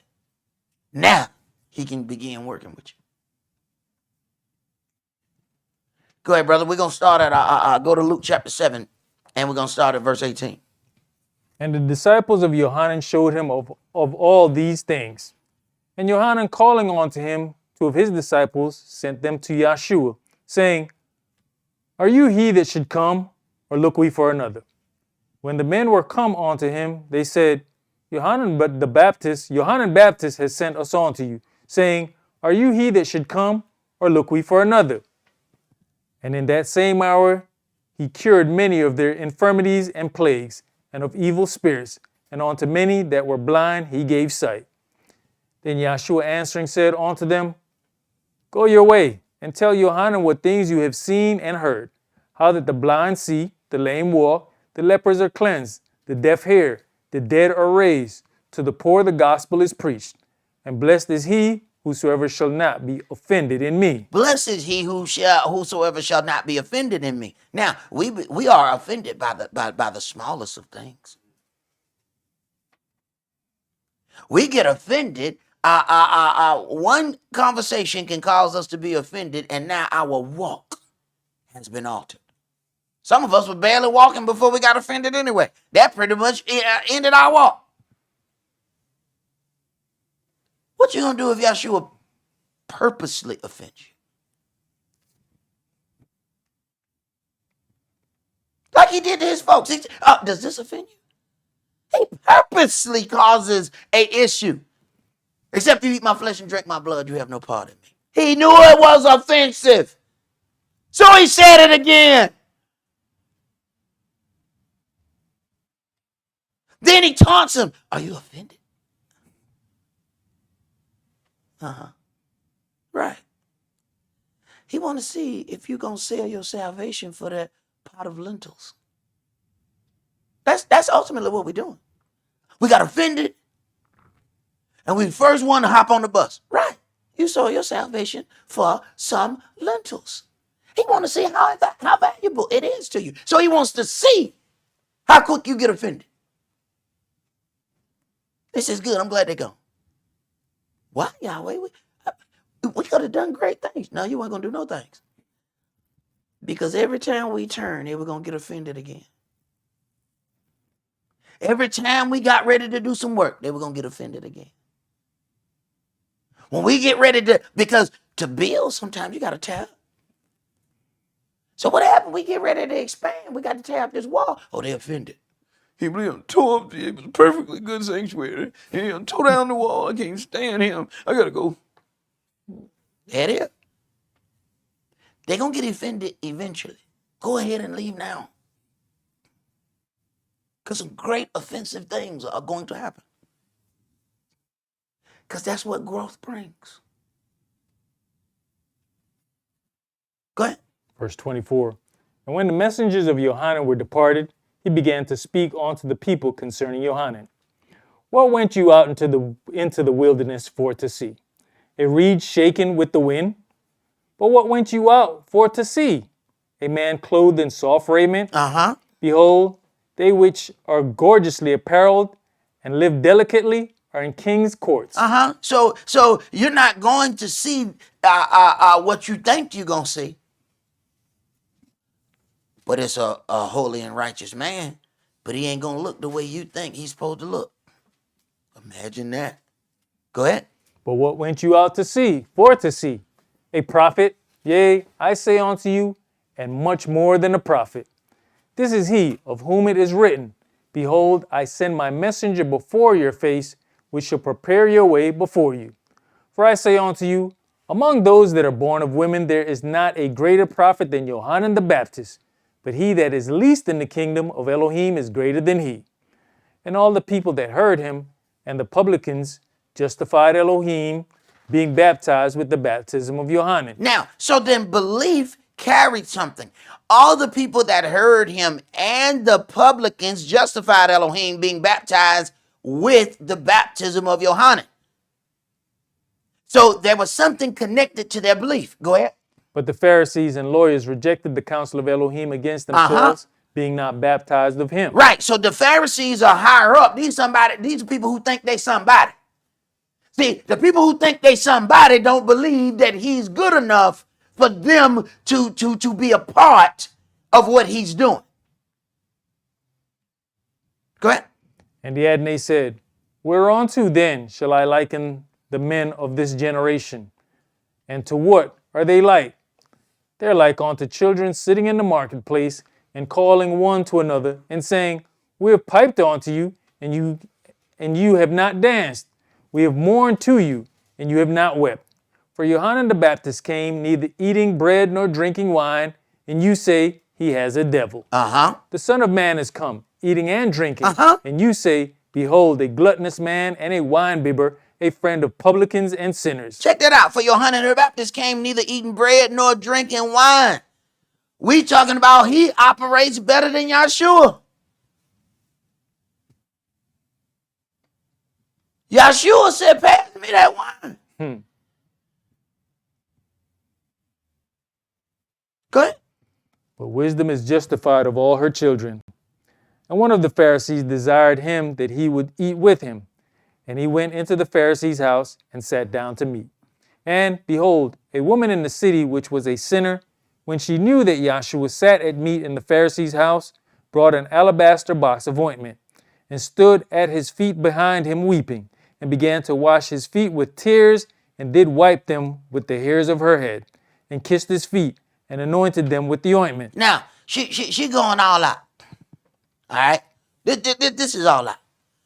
But you know, people who know they got a debt to pay operate differently. See, now you're looking at a different level of commitment based upon what they are able to see about themselves. Now, the people who think they already high on the hog, the Pharisees already wasn't even dealing with Johannes. So you have a different mindset right there.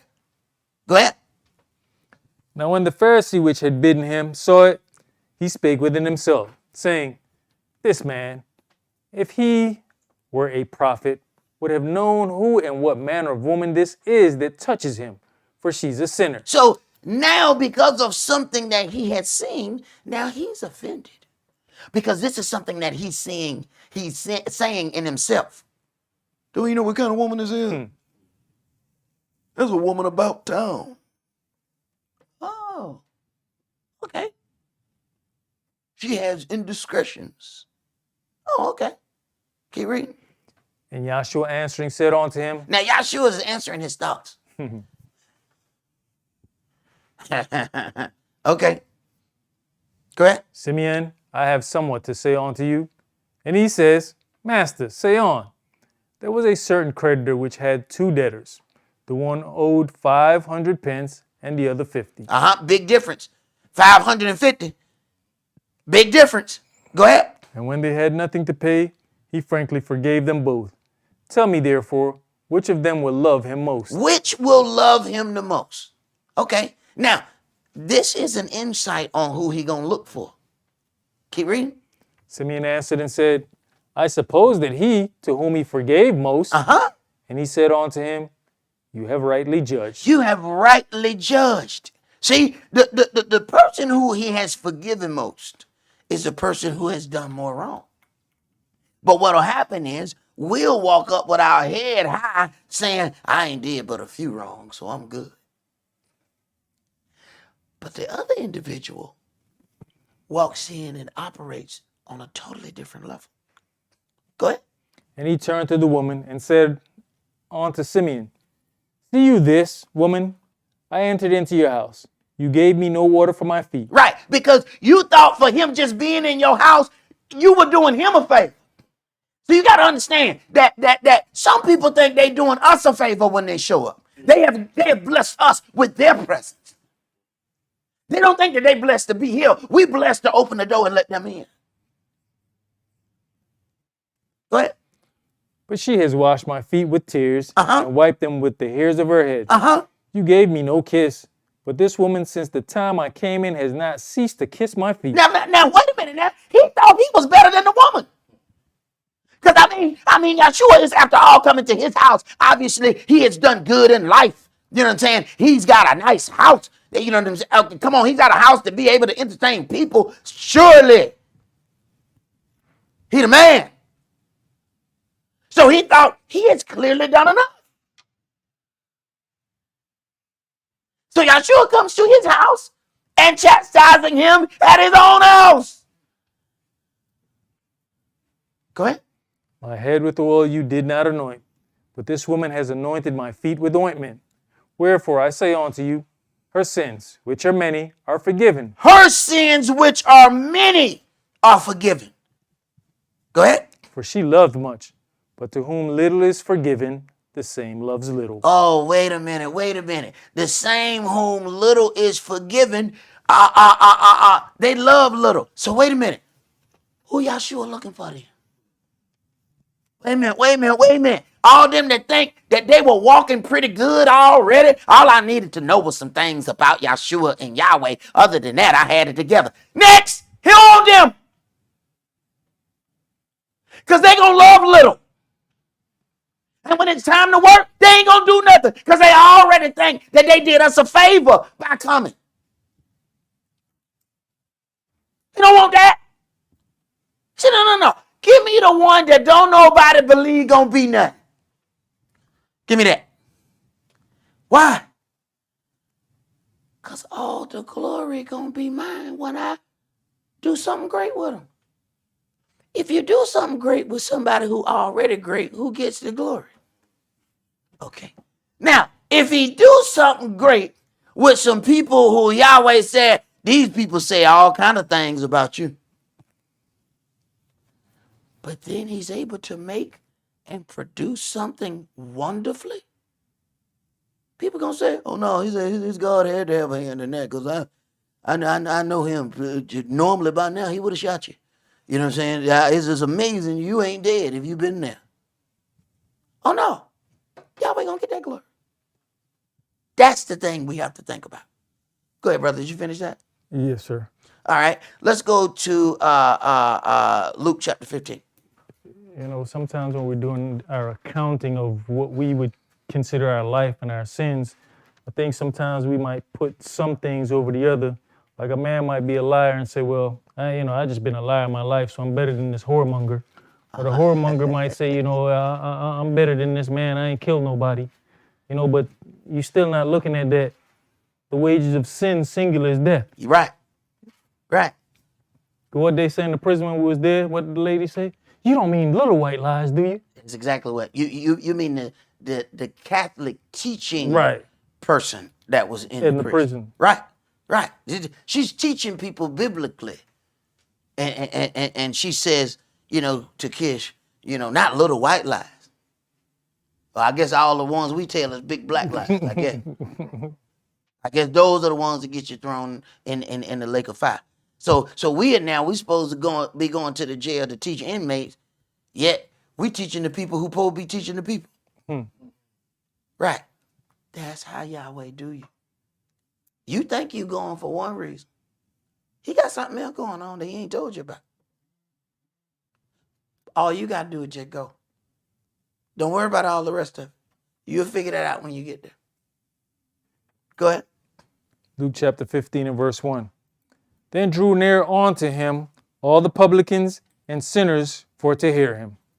And the Pharisees and scribes murmured, saying, this man receives sinners and eats with them. And he spake this parable unto them, saying, what man of you, having 100 sheep, if he lose one of them, does not leave the 99 in the wilderness and go after that which is lost until he find it? And when he has found it, he lays it on his shoulders, rejoicing. And when he comes home, he calls together all his friends and neighbors, saying unto them, rejoice with me, for I have found my sheep which was lost. I say unto you, that likewise joy shall be in heaven over one sinner that repents, more than over 99 just persons which need no repentance. Right. I say unto you that likewise joy shall be in heaven over one sinner that repents. So then we have to the very point where we might be looking at ourselves in a certain way, that's the way he wants. Good. Now I can work with you. See, when you walk in with your head up high, thinking that you that you deserve something, and the people are blessed to have you there, no, I can't work with you. When you get that gone, now we can work. Go ahead. Either what woman, having 10 pieces of silver, if she lose one piece, does not light a candle and sweep the house and seek diligently till she find it? And when she has found it, she calls her friends and her neighbors together, saying, Rejoice with me, for I have found the piece which I had lost. Likewise, I say unto you, there's joy in the presence of the angels of Elohim over one sinner that repents. So then we have to understand that, yes, it is set that we might go through some things and fall. But understand that when we go through some things and get ourselves back together and stand back on our feet, that we do cause rejoicing in heaven. And that is a wonderful thing. Let's go to Matthew chapter 19.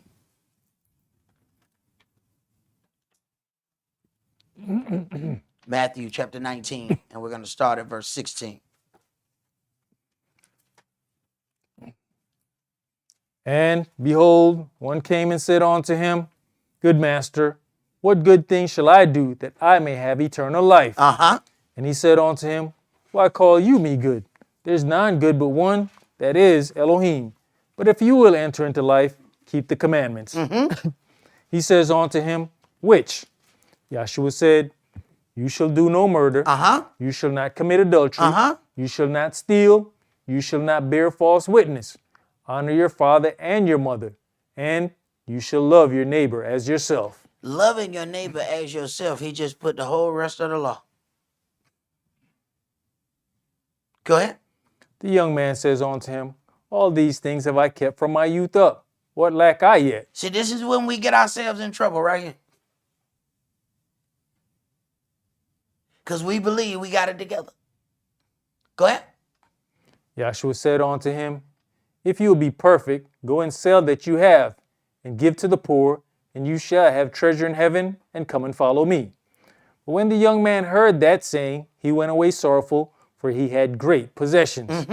Then said Yahshua unto his disciples, Verily I say unto you, that a rich man shall hardly enter into the kingdom of heaven. Now consider, what would make him go and say these things? Well, imagine, you're talking about during the time of no mass transit, when they get ready to go, they have to get up and follow him. They may not be back in months.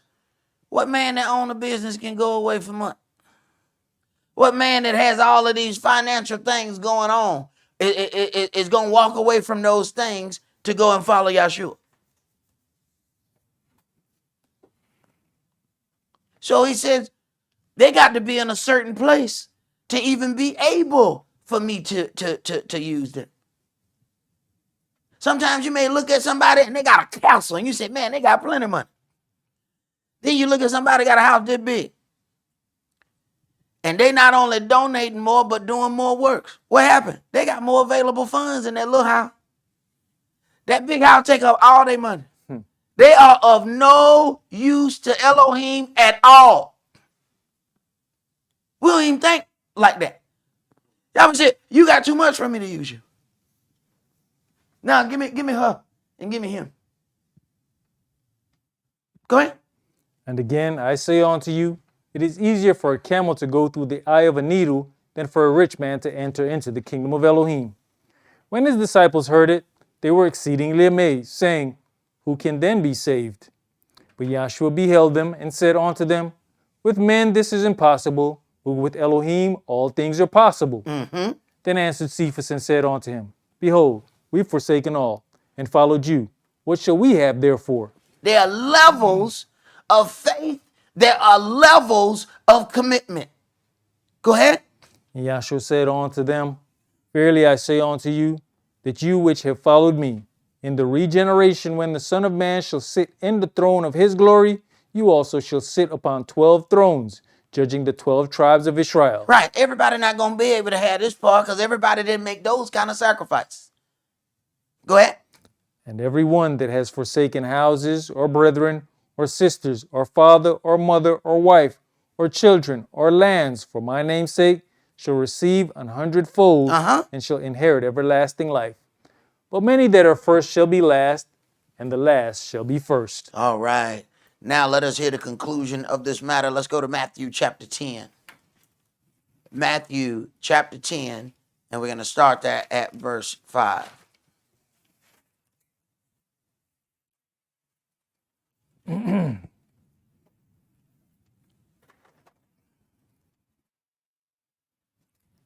Verse 5. These 12 Yahshua sent forth and commanded them, saying, Go not into the way of the Gentiles, and into any city of the Samaritans enter you not. So we have order in these things, because a lot of times we'll go to that point where we say, okay, yes, you know, Yahweh's house is a house of prayer for all people. But it starts with the house of Israel. Do understand that. Don't get that misunderstood. Go ahead. But go rather to the lost sheep of the house of Israel. And as you go, preach, saying, The kingdom of heaven is at hand. Heal the sick, cleanse the lepers, raise the dead, cast out devils. Freely you have received, freely give. Right. The word we freely give out. That don't mean we have to give everything else out free.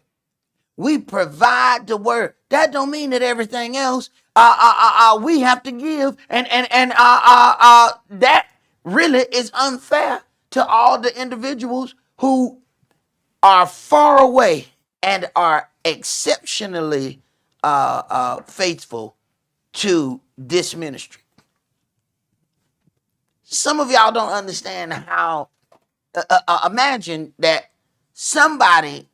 There are people who have been completely faithful, and what they have seen starts at the end of this right here to this. So that means when you came in here, you pulled up in the parking lot, they didn't see the parking lot. You walked through the front door, they didn't see the front door. You saw the yard when you got out, they didn't see none of that. You come through the front door, they didn't see none of that. You got to go in the bathroom, change your shoes, put your shoes up, they don't see none of that. You came down the hallway, walked through the eating area, through the kitchen, they didn't see none of that. When you came in the sanctuary to sit down, erase your seat and put yourself right in front of that. That's what they see. Do you understand that their offering is that much better than yours? Why? Because they didn't see none of the stuff you saw. You saw all of that to get comfortable to put something in that box. They ain't seen none of what you seen. Their offering is that much better. Right. Go ahead, priest. Provide neither gold, nor silver, nor brass in your purses, nor scrip for your journey, neither two coats, neither shoes, nor yet staves. For the workman is worthy of his meat. And into whatsoever city or town you shall enter, inquire who in it is worthy, and there abide till you go thence. And when you come into an house, salute it. And if the house be worthy, let your peace come upon it. But if it be not worthy, let your peace return to you. If it's not worthy, let your peace return unto you. These are not just suggestions. You leave your peace in a place where it doesn't belong, I'm telling you, you're going to pay the price for that. That means evil people are able to receive good things by your presence in their situation. That means Yahweh is serving you in your sin. Go ahead. And whosoever shall not receive you, nor hear your words, when you depart out of that house or city, shake off the dust of your feet. Verily I say unto you, it shall be more tolerable for the land of Sodom and Gomorrah in the day of judgment than for that city. Behold, I send you forth as sheep in the midst of wolves. Be you therefore wise as serpents and harmless as doves. So if you're going to be wise as serpents, you have to learn from some of the things that you have encountered. You have to learn and be proactive instead of reactive.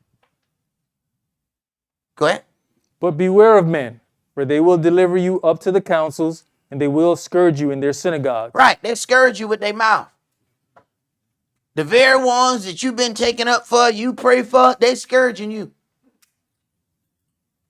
Go ahead. And you shall be brought before governors and kings for my sake, for a testimony against them and the Gentiles. But when they deliver you up, take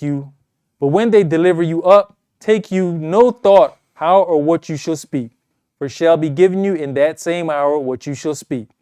For it is not you that speak, but the Spirit of your Father which speaks in you. And the brother shall deliver up the brother to death, and the father the child, and the children shall rise up against their parents and cause them to be put to death. Right. But some of that the children, the parents deserve because they won't discipline the children.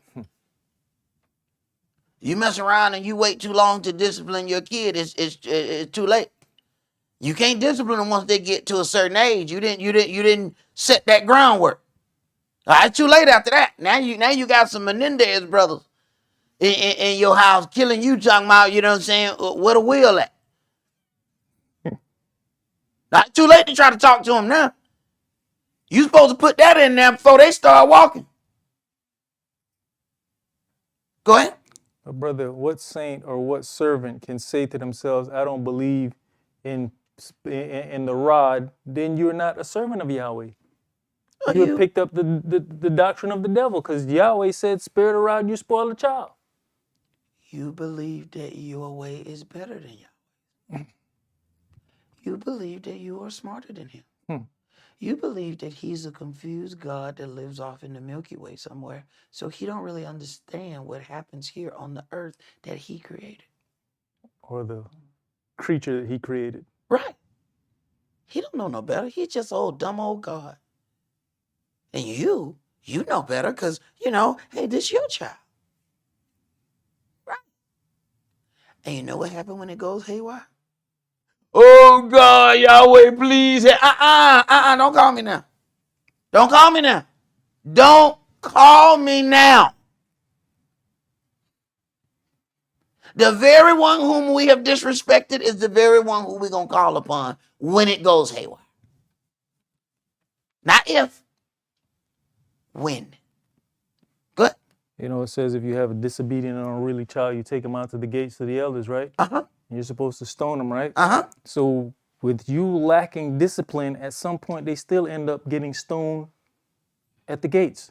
Right. Because when they go into incarceration or the cops shoot them down, you've put them there to get stoned. Right. Wouldn't it be better to bring your kid to the gate and let the elders spank that ass? They get to still go on. So you know what, elder, this is a disobedient child. I done tried to talk to them and they won't listen. You take him back there behind the shed for me. I got you. That kid won't act up for a month straight. But you have to ask yourself, why would a kid be more obedient to someone that's not his parent?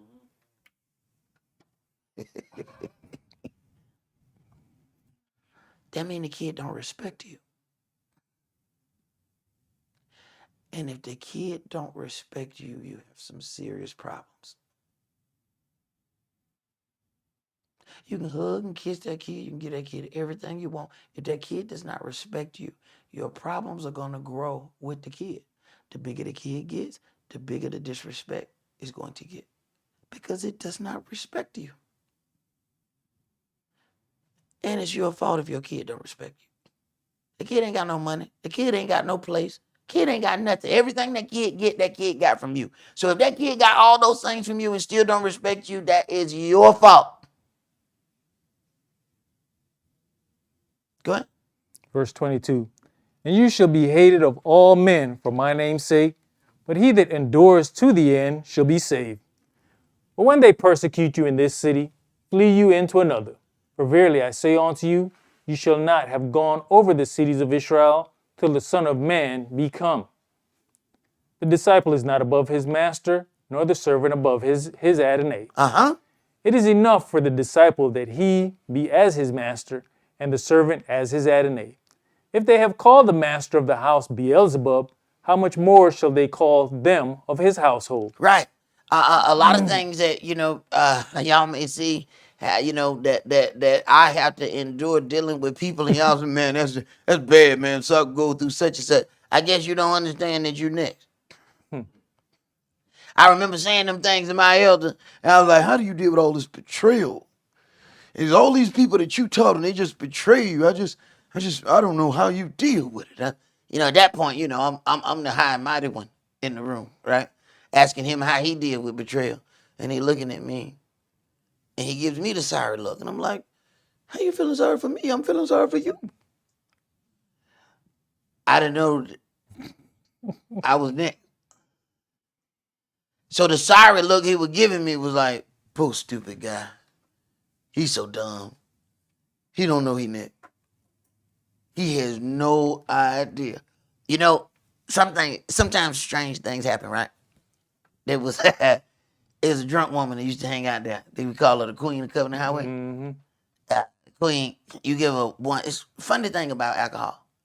How you can drink it all your life, and then, you know, at some point, you get to a point where they smell alcohol and they drunk. You know, they take one sip and they gone. It was like that same person was able to drink a bottle. I don't know what. So she went to the wino stage, you know, so she get one glass and she out. So she's standing in front of the place after my elder died, and she out of nowhere comes up and said, you supposed to be the next teacher. Everybody in that place turned around and looked at me, and I'm feeling extremely uncomfortable. And I'm like, it's just a drunk woman talking. Y'all, you know what I'm saying? I mean, we know she entertains spirits. Why y'all? At this point, they're looking at me like they about to kill me because the drunk woman says, you supposed to be the next teacher. I'm like, Jesus, why no? Why y'all looking at me? Lo and behold, interesting. She used to say all the time, y'all don't know nothing about no Yahweh. As she staggers. But it was a drunk woman that said that in front of all them people standing in front of that building. Go ahead. Fear them not, therefore, for there is nothing covered that shall not be revealed, and hid that shall not be known. What I tell you in darkness, that speak you in light, and what you hear in the ear, that preach you upon the housetops. And fear not them which kill the body, but are not able to kill the soul, but rather fear him which is able to destroy both soul and body in hell. Are not 2 sparrows sold for a farthing? And one of them shall not fall onto the ground without your Father. But the very hairs of your head are all numbered. Fear you not, therefore, you are of more value than many sparrows. Whosoever therefore shall confess me before men, him will I confess also before my Father which is in heaven. But whosoever shall deny me before men, him will I also deny before my Father which is in heaven. Now, we're not going to openly say that we deny him. We're going to deny him in our actions. We're not going to just say, I deny Yahshua. No. Something going to come up and we're going to deal with the other thing instead of dealing with the thing that glorifies Yahshua. Go ahead. Think not that I come to send peace on earth. I came not to send peace, but a sword. For I'm come to set a man at variance against his father, and the daughter against her mother, and the daughter-in-law against her mother-in-law. And this is going to be the reason why some will not attain unto their salvation. Because rather than choosing the thing that Yahweh is leading unto them, they're going to choose the things that their family want them to do. And they don't know that what that's doing is saying, I choose my mama over you. I choose my father over you. He can't use that. He can't use something that he said, servant, go do something. I will definitely go, Yahweh, but let me go ask my mama. Now, I just want to see if my mama need me to do something before you send me the way you want to send me. Oh, okay. Get rid of him. Go ahead. And a man's foes shall be they of his own household. He that loves father or mother more than me is not worthy of me. Right. Nobody is going to say, Yahshua, I love my mama more than you. Nobody is going to say that. Their actions are going to say that. Hey, brother, where you going? Well, you know, I'm going, you know, saying I got to go, you know, saying, you know, because, you know, my mama want to do such and such. Oh. See, one thing you learn something in as you start dealing with this word, I learned many moons ago. Oh, no, I come in my own car. 'Cause I don't give a damn who getting ready to leave. I ain't leaving till I done everything I need to do and some of the stuff I want to do. My family learned very, very early, if you ride with him, take you a pillow and a little blanket. It was times me and that old man was out on the curb talking at 2 a.m. Then the old man invite me to his house. I done fell asleep on the old man's sofa. Woke up, and he just started back talking. I said, man, why you kick me out your house? I done fell asleep on your sofa. He was like, but what? I knew you were going to wake up sooner or later unless you died over there. And it was nothing. So that was normal stuff for us. Hang out 2, 3 in the morning.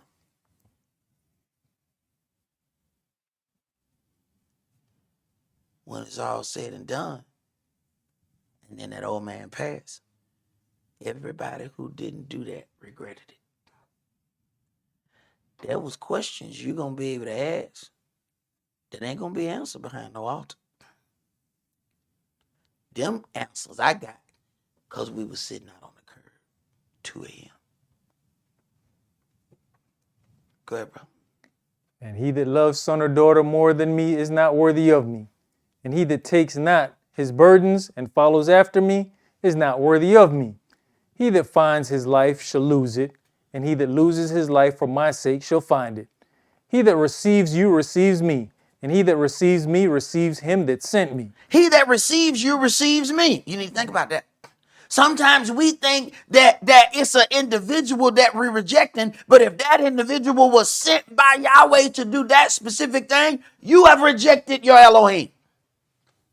I don't care what you think, feel, and believe about it. You have rejected your Elohim, and you're going to answer for that. Yahweh not coming to you personally. He's sending somebody. Now, do you have a problem with the person that he sent? Go ahead. He that receives a prophet in the name of a prophet shall receive a prophet's reward, and he that receives a righteous man in the name of a righteous man shall receive a righteous man's reward. And whosoever shall give to drink unto one of these little ones a cup of cold water only in the name of a disciple, verily I say unto you, he shall in no wise lose his reward. So then that's something that we need to consider. You can give a cup of cold water to the right individual and receive good things. That also means that you can deal wrongfully with an individual and cause damnation unto yourself. We better hope that the Spirit directs us in our dealings, or else we might end up doing some things that cost us our salvation. And we need to really consider, as Yahweh is doing all of this work all over the globe to get ready to do his strange act with Israel, what puts us in the position that he would allow us to come? He didn't do all of this work to just let you come and be a seat dweller and you get to walk into his kingdom. That's not how that's going to work. Faith without works is dead. Let us consider those things. That's all that we're going to do for today. Remember the Sabbath to keep it holy. Shabbat shalom. Shabbat shalom.